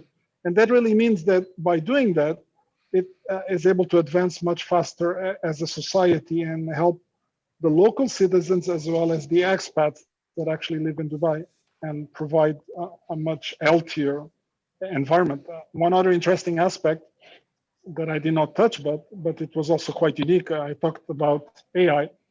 Dubai did realize a few years ago that people were getting anxious about living in Dubai or sometimes in the region. So they ended up in creating what's called today as the Minister of Happiness. How many countries or places in the world do you know there's actually a Minister of Happiness? And what we may laugh about it, but it was actually quite a serious undertaking, because the objective was again to collect a whole amount of service satisfaction data, and then being able to improve the services that are being delivered to the citizen, whether these services are being delivered by the bank or by the National Transportation System, or usually known as RTA or Road Transport Authority, or any other government services. What was born almost overnight is the capability of collecting all this statistical information almost everywhere in the country. There was sad face, medium face, happy face. And for every service that was conducted by almost any department, you had the chance to reply, and the government is then able, or the private industry, to use this data to improve their services. So it's forcing, and I want to address one other aspect that I think Danish also covered a bit earlier. One thing that makes Dubai unique, it's the agility of the government. That means many people have criticized, oh, Dubai is going to collapse again because of the financial situation. No, Dubai is capable always of self-innovating, and the government is capable of innovating at a much faster pace than other parts of the world, because in most parts of the world, governments are bureaucratic and they move extremely slow. So by looking at the data and understanding the risks and then making decisions faster, they're able to kind of redesigning Dubai periodically from time to time by introducing new products, by introducing new services, by looking at things that were not there before, and therefore being more innovative. I just want to add one more thing to it. We have a Ministry of Possibilities in Dubai, which is a collaboration between state, private, and local government, right? The Minister of Possibilities can access and bring together three of those elements in totality, just to ensure that there is a solution going forward. Anyway, Irina, please, all yours.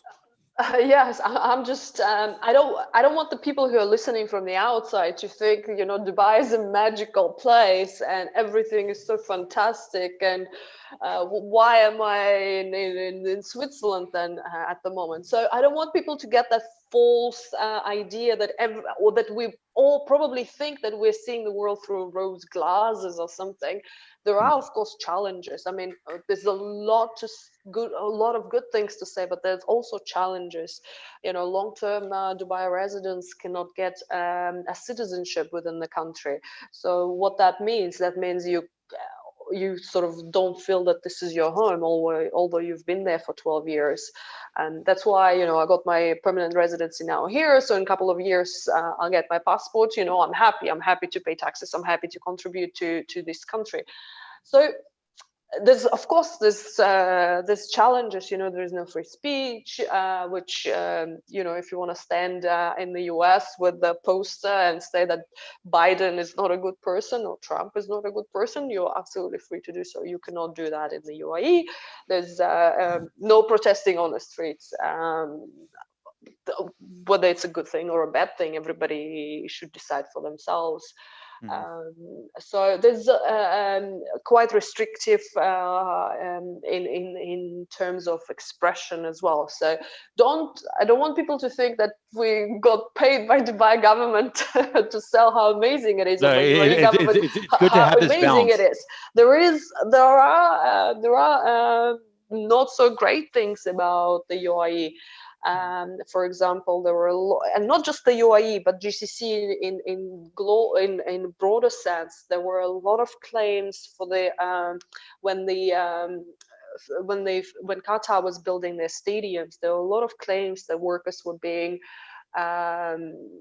abused and not paid and not treated properly. So FIFA had to interfere and demand for, you know, some sort of a human rights committee for the workers. So there's quite a few issues in the GCC, and in some countries, for example, there are restrictions and restraints on women doing business, women setting up an account, but all of driving, for example, Saudi, but all of that slowly but certainly going away, and the countries are becoming more open and more welcoming to sort of like more democratic, not even democratic, more libertarian approaches. Dubai actually, let me jump in there for a second. It feels like there's an authoritarian layer on the governmental plane, but when it comes to personal liberties and personal expression, there's a slow evolution. Is that reasonable? No, yeah, there's not allowed.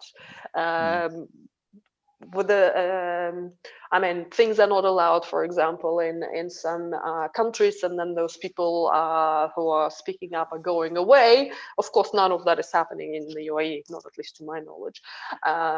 Or there's another extreme was happening in the US and the protests, and shops are being burned down, and capital is being broken into. So that's, I mean, it just depends.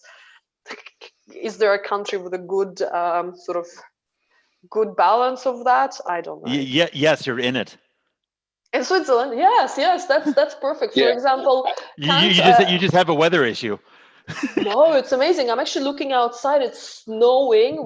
We have a snowstorm today. It's gorgeous. It's absolutely stunningly gorgeous. So weather is not an issue. That's because you're warm inside.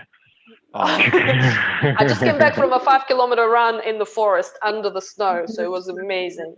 So what? Switzerland is a strange democracy where every person actually has a say. For example, in a couple of years, when I'm due for my citizenship, my neighbors get to vote whether they get one or not. So I have to be very nice to my neighbors. Oh my gosh! Since I want to move there, that's a good little tip. I need to be nice to my neighbors. So let me. I actually, as I'm listening to you guys, right, and I'm hearing about all the beautiful parts about Dubai. Pedro, if you're going to talk, I want to see your smiling face. Oh, okay. I was actually a little busy. Let me come outside and receive. And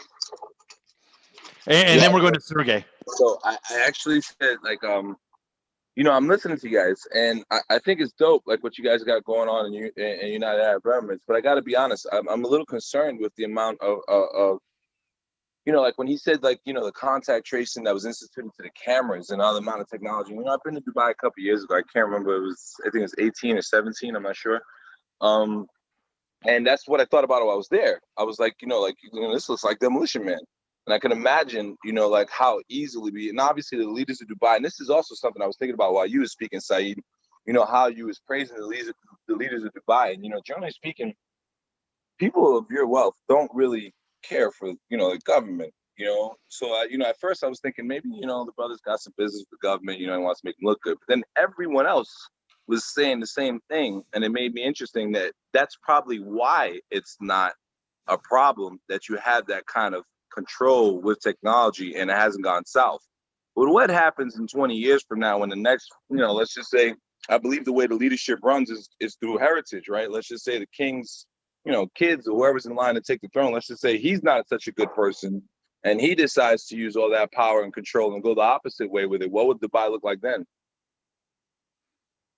Yeah, Saeed, I guess you're on the hot seat. What do you think? The Fair benevolent dictator, right? Paradox. Yeah, I mean that's one of the cons of a monarchy, right?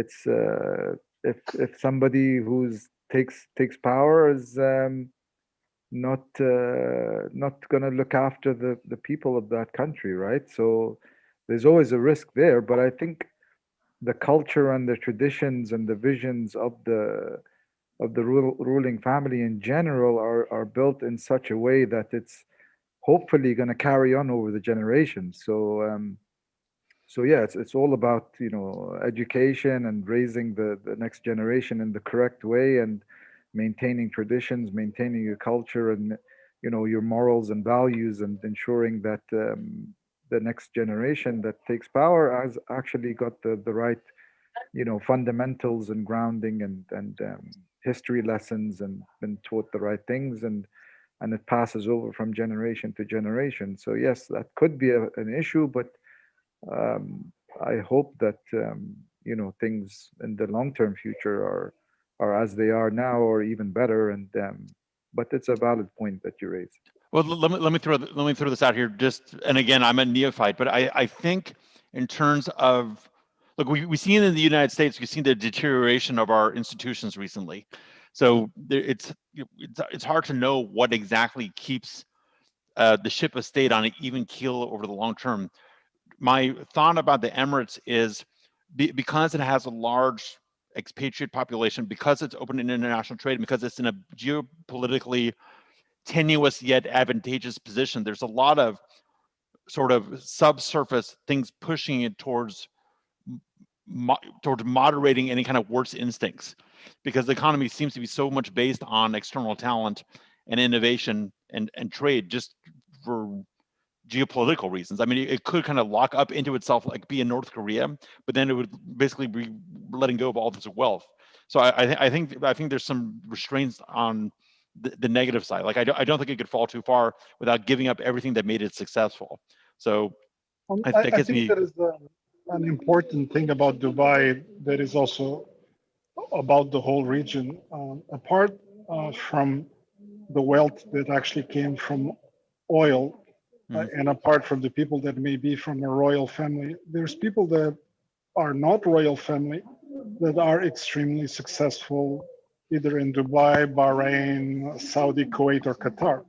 And these are basically locals, not foreigners, that started their own businesses. So either they were traders, or they got into real estate, or they were running successful businesses. And they established under this umbrella a complete successful business. For example, if we look at the place like Saudi Arabia, there's a guy named Sheikh Al Ramazan.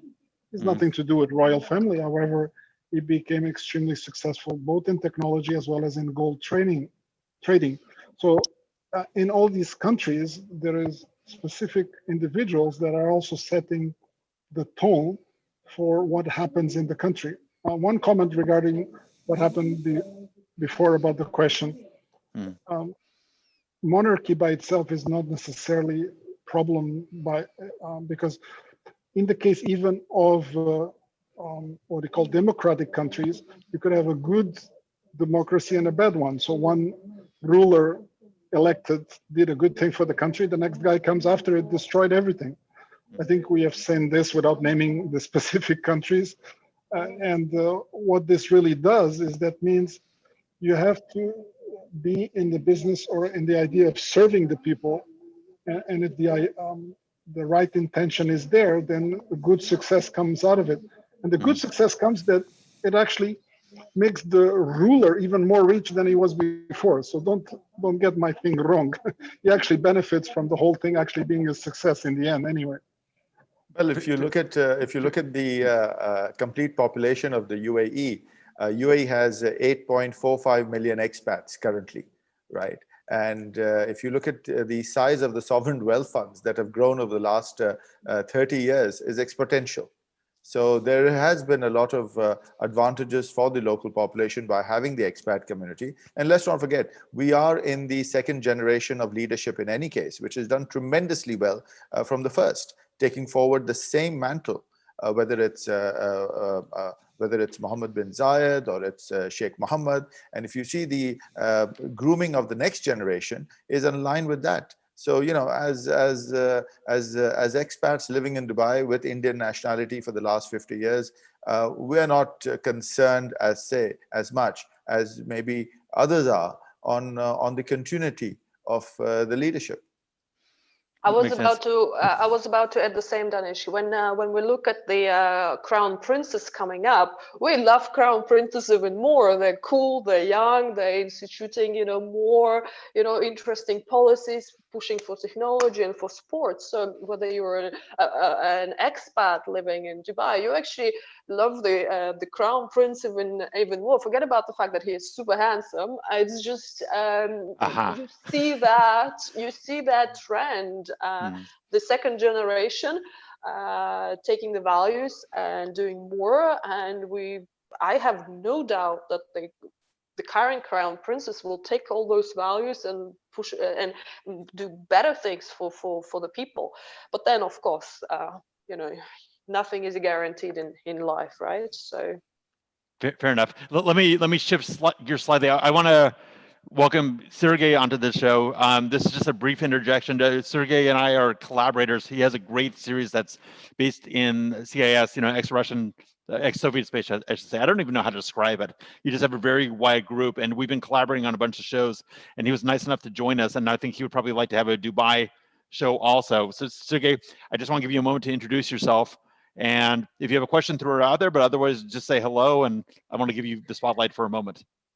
Thanks a lot. My huge greetings to all these think tank people. I don't know, looking around me, I see that so many distinguished persons really coming in one place, not in Dubai yet, even here in virtual space, here in Zoom, but I think all of us going to be there. I am now speaking from the snowy and very cold place called Moscow, but to be frank, I'm looking to be in a center of the planet because Dubai positioning itself at real center of the planet, center of the innovation, center of the places where the people minds combine in one place. My huge pleasure to that country. I see so many smiles and I feel that they are we need to hire you as the spokesperson for Dubai. Sergey and I have like the same energy level. You know, we're just like, yeah. So Saeed, can we get him a job in PR team? Yes, for sure. You know, guys, what I see that now we're not going to find the oils of the earth, not trying to find out the oil from there. Now the oil is out here. The humans are now the smart people, the think tank humans, which are making these technologies happen, and they are going to innovation, and they're able to bring all of that to the humanity. They are going to the best places of this planet. And I think that Dubai is one of them. That's why much huge respect to all of you and looking for you being there in very short time. Yes, I'm on my flight in 2 days. Sergey, really appreciate it. And Sergey is helping me, like everyone else, very slowly to improve my Russian. So, spasibo, Rat. Thank you. So let me pass it to our perennial speaker and guest, Marco. Hey, Gordon. Hey, everybody. And you're in the Caymans, where it's warm, like in Dubai. But go ahead. Yes. I miss Dubai. I lived there from fall of '99 to spring of 2002, working at a startup down there. But originally, actually, I got there through Microsoft. So I showed up just before Y2K. And yes, Gordon, it was planned. I figured if Y2K, 1% chance turned out real bad, I did not want to be anywhere that was snow covered. That's smart. Okay. So my take on Dubai was interesting. I actually didn't mind the whole you can't get a citizenship there. That doesn't really bother me. Citizenship in and of itself is useful to have, obviously, in our world, but you don't necessarily have to be a citizen of where you are. I've never really felt that was a problem. Now, that could be a little bit biased. I have a Canadian passport, a British passport, and a French passport, so I can get almost anywhere in the world visa-free. But I did find that Dubai is a place where you can get a lot done very quickly, slowly. Inshallah bukra malesh, if you know what I mean. Okay, so for us newbies, translate. That's IBM. Inshallah bukra malesh, which basically translates to. So it's God willing, right? Yeah, God willing, maybe tomorrow. Okay. Don't worry. Yeah. It's fascinating. Capital moves very quickly there, but also moves very slowly there. Technology. I was there at the beginning with the whole Dubai Internet City, Dubai Media City. I'm not sure how much of that still remains. I lived just west of Dubai Media City. Now where I lived has been torn down, and it's part of Media City. And in fact, the Sheikh's Palace has been torn down too. And the city has expanded. I was at the edge of the city at that point, and now the city has expanded way far beyond that. I found it to be a place where you can go, and as long as you don't spend more than about 6 straight weeks there, you can have a great time, get a lot done, but you need to, it has its own rarefied style of sort of fantasy Disneyland kind of a feel to it if you're there for long enough. Think of almost like Vegas without the hookers and the gambling. We'll take it to the right places, don't worry. Yeah, no, I mean, there's lots of great places. I'm not saying that. Al Maha is one of my favorite spots on the planet. But I'm curious about the direction this is going. Well, I would, because a lot of the conversations around, the downside of how they govern, and yeah, there's problems, right? Etisalat is a royal pain in the ass because they evolve so slowly and they're so restrictive. As you probably already know, Gordon, you can't use VoIP calling there unless you pay for a special plan to allow VoIP calling. Things like that. Sorry, pause for a second. Arena's vigorously shaking her head. So there's ways around everything. So just because it's of course not providing you what you like, there's other providers now. We are talking about back in 2002, before most of us were born. I'm sure that's fine, but but nowadays. Oh no, I still maintain my connections. I still maintain my connections today. I've got a couple of friends there who've been there since I was there and are still there now, running capital funds. And the same problem. I can get them on WhatsApp most of the time, Skype a lot of the time. Google Meet is a pain in the ass. Zoom sort of works sometimes, sort of works doesn't work other times. And it's one of those things you just it's annoying, but it's one of those little things you're willing to pay the price because of the economy, the vibrancy of the industry there. And that goes the same with anything else, right? Cayman Islands is the same situation. Everyone's like, oh, he's got a bank account in the Cayman Islands. Well, if he has a bank account in the Cayman Islands, run screaming from that guy because he's an idiot. No one in their right mind would bank here. But domicile here, sure, right? Awesome place to be domiciled. And the same thing goes for Dubai, although Dubai's banking infrastructure is absolutely awesome, which is a beautiful thing. I just find it, I don't see Dubai as the center of the world so much as I see it as an island of sanity in a world full of real craziness. I'm really looking forward to seeing what they do in terms of a GCC ideally, but even if it's just Dubai-based, CBDC. Oh, that's an interesting idea. Because that's fantastic. Pause for a moment. So to our panelists, is there any central bank digital currency that you're seeing coming either on a UAE basis or GCC basis? Yes, there is. Imminent, semi-imminent? I mean, where are they? Where are they in that process? Say semi-eminent. I think Saeed can also add to that. There's a white paper that was created jointly between UAE and Saudi Arabia to introduce a common digital currency. It's still just an early research paper, and I'm happy to forward you a copy. Please. But I think we're still making the first baby steps.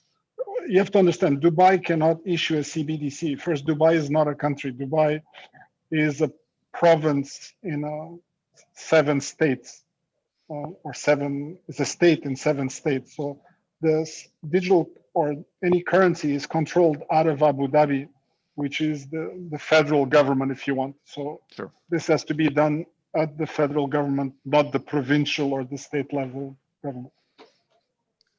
Well, that's not saying that Dubai doesn't necessarily put a proposal forth and say, we've got this great way to do this. And then Abu Dhabi goes, okay, we like that stamp.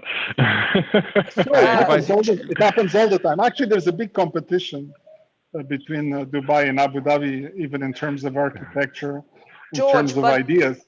But is Abra a settlement network? Because I understood Abra was a settlement network, not a CBDC. No. There's another paper. Abra it's not Abra. It's something completely different. So SAMA, Central Saudi Arabia Monetary Agency, and the UAE Monetary Agency have gotten together and they've put together a paper on CBDC to create interoperability. But Saudi and UAE is not the GCC. GCC is much more. So Bahrain, Kuwait, and now Qatar again and Oman have to be on board. But what has happened with the settlement system that Central Bank of Saudi and Central Bank of the UAE have introduced? I think it was like something like 3 years ago. Abra. I'm not sure. I forgot the name of it. Not specific familiar with this one, but you're talking about Abar. Yes. Yeah. Saeed, maybe you can comment. Yeah, so there's a settlement network and a settlement kind of digital currency, but yeah, this is more recent that George is talking about, and I'm pretty sure that CBDCs is something that is being discussed within the various GCC central banks. I think it's still being researched and looked into and studied, and I think it will take at least a couple of years, if not a few years, before it's seriously thought about and put into place. But it's an eventuality, and I think it will happen at some point, being that governments in general in the GCC are pretty open-minded about tech. So if it's financial tech and related to central banks, then I think ultimately it will be embraced at some stage. Interesting. But we already have, sorry, Gordon, we already have e-dirham, right? Like a digital dirham. Yeah, e-dirham didn't really kind of take off, and it's more of a kind of paying for different public government services using it, but it's not as as mainstream or convenient as a CBDC could be, or a stable coin could be, or a cryptocurrency could be. So that's how it is at the moment. But yeah, I do have a hard stop, guys. I have to go get ready for soccer. But it was that's always a good reason. We're actually within 10 minutes of ending the show. But I really have to run. But great meeting you all. We really appreciate you. Thank you for coming in. I know it was last minute. Our fabulous mystery guest. We look forward to speaking with you more. Just thank you. We appreciate it. Have a wonderful day. Have a wonderful evening, everyone. I told them flat out it wouldn't be the Dubai All-Stars without Saeed. He did. He kind of virtually slapped me. All right, so we're coming on the last 10 minutes, and I want to pass it to Richard Ross. Richard wants to bring up a topic that's close to my heart. Richard, go ahead. Thank you. So first, in light of what Marco said, I'm reminded of something from Wired, just a tangent aside. that Wired wrote 20 years ago or 25 years ago, that Singapore is Disneyland as a police state, which is what Marco just said about UAE. My question is that it seems to me from the perspective of a provincial American, since we really don't know world affairs, that there's been a recent flowering of Dubai and the UAE over the last 6 months or so. And I was wondering, what's the relationship and the impact of the Abraham Accords on what's going on in Dubai and Abu Dhabi? Or is it just my sense of things? Because I get information from the family office community, and in the family office space, people are interested in Dubai. It seems to me because of what we're hearing through the Abraham Accords. It's sort of the similar communities. So I don't know if that's really what's going on there, or just my perspective. So what's the impact of the Abraham Accords on what's going on there? Great question. Let me throw it to the panel and just jump in. Yeah, I guess I can take that because I've been on a couple of panels which has had a number of Israeli investors from different sectors. And because we are situated in the Dubai International Financial Center, we operate from there. So we've seen a lot of delegations come around. We know from the real estate perspective that there's a lot of interest on purchase of real estate. We know that there are delegations that are here to invest, here to raise capital. You can see them in the malls. You can see them renting spaces, and we've got a couple of restaurants that are catering to kosher food, where the stove is being lit by the rabbi remotely. So there's a lot of stuff that's happening. I'm sorry, did I get that right? He's sitting there in Jerusalem, like eating eating a salad. Like there's a robot with payas. There's a robot with payas there doing it. Yeah. So it's pretty much true. Whatever you're hearing, there is a lot of activity as far as the Abraham Accord is concerned. And initially, everywhere I went, this whole process was, I heard just one thing, whether it was seminars, Zoom calls, or even in GITEX, or even other places, especially when the biotech community came through. There were cybersecurity specialists that were coming through. We've been approached by at least half a dozen Israeli entities who want to do tie-ups, and they're not looking for capital per se, but they are looking for introductions and businesses that they can contribute towards. They've set separate budgets. So there's a lot of activity as far as the Israelis and the UAE business community is concerned. Initially, we thought that there was going to be a lot of pitching for funding, and then slowly and steadily, we found out that yes, they are here to invest also. There was a little bit of skepticism on an individual level, whether they would invest in real estate, whether they would come into the gold and diamond community, whether they would actually set roots over here. We haven't seen that happen, but we've seen a lot of activity, right? Which is giving us belief that that could be the next flow of tourism. That's where it's come from, right? I think there might be a slight delay because of COVID and stuff like that in terms of accessibility and travel and logistics. But Carrefour and major supermarkets have started importing fruits and vegetables out of Israel, which is pretty good. So now you can see them on the shelves. So from that level to institutional level, there is sufficient amount of activity. If I can answer that for you. Let me ask you a question. Do you see, you mentioned gold, and I think I heard you see diamonds. Do you see a sort of triangle maybe forming between Dubai, Israel, and Amsterdam when it comes to the diamond trade? And New York. Not Amsterdam, Belgium. Belgium. Okay. Right. Yeah, so that's already there. You see, the only difference was that all the Israeli diamonds were coming through Belgium. That was the only difference. Because it's the same diamonds, right? And I guess De Beers is on both sides of that pond, right? For the past century. Absolutely, and they're going to be there for the next. Not a monopoly, though. Yeah, no, of course not. How can they be monopolistic, right? Yeah.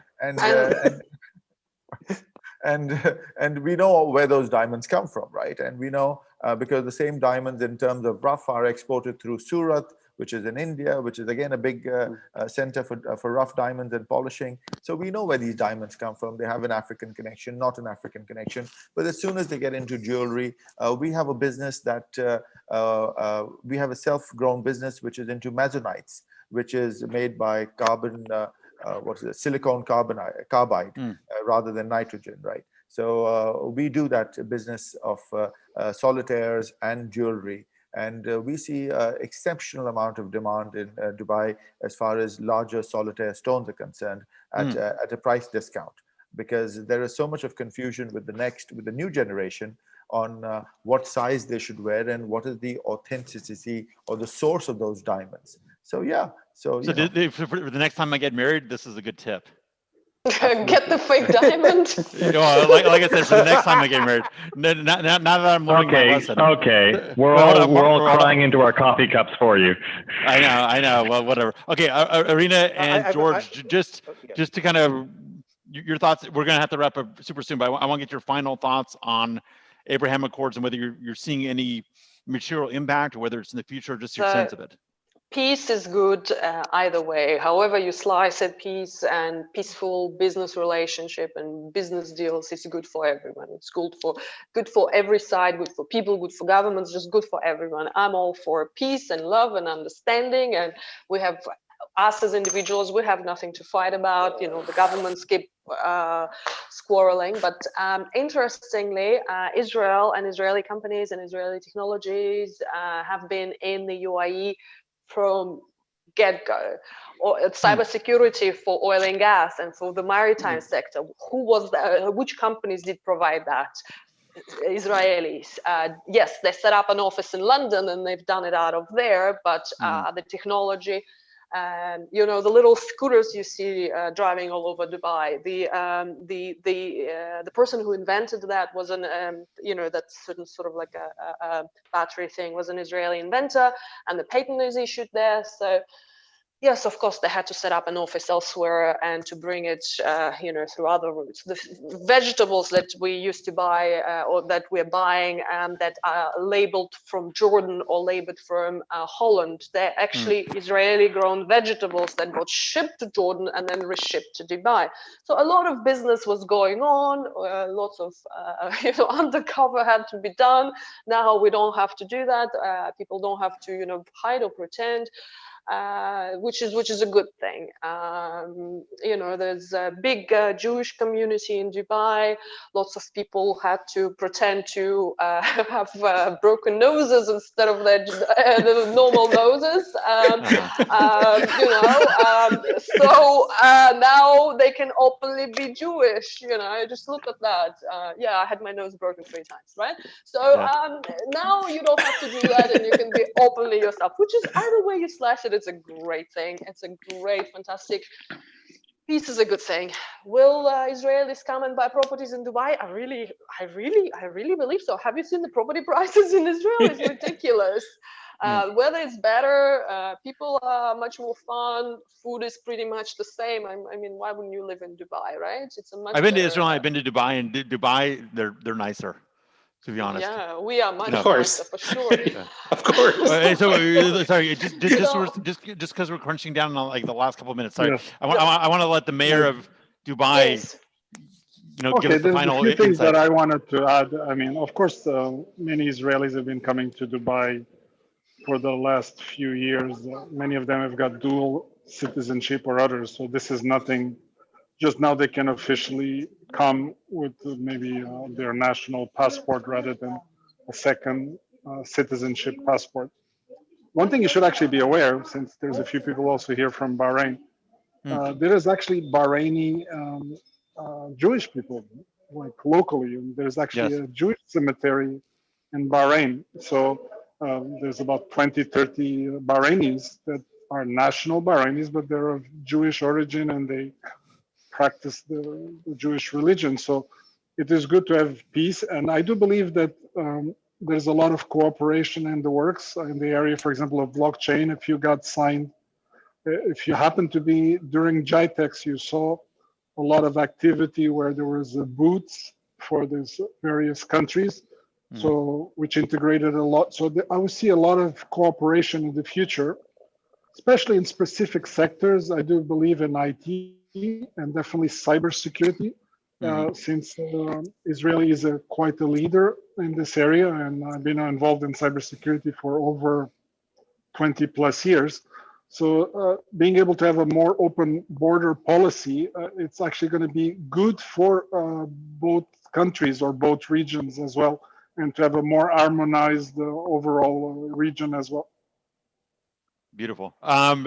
I think we're going to end on that note, because we took up our 2 hours. It went very quickly. I just want to say I'm fantastically grateful to our panel, to our guests, to everyone, to my co-hosts, to everyone who participated. I'm on a personal note, I'm grateful that there was a pause in the series, and when we picked up, it was so powerful the way we picked up, and it's just a beautiful thing.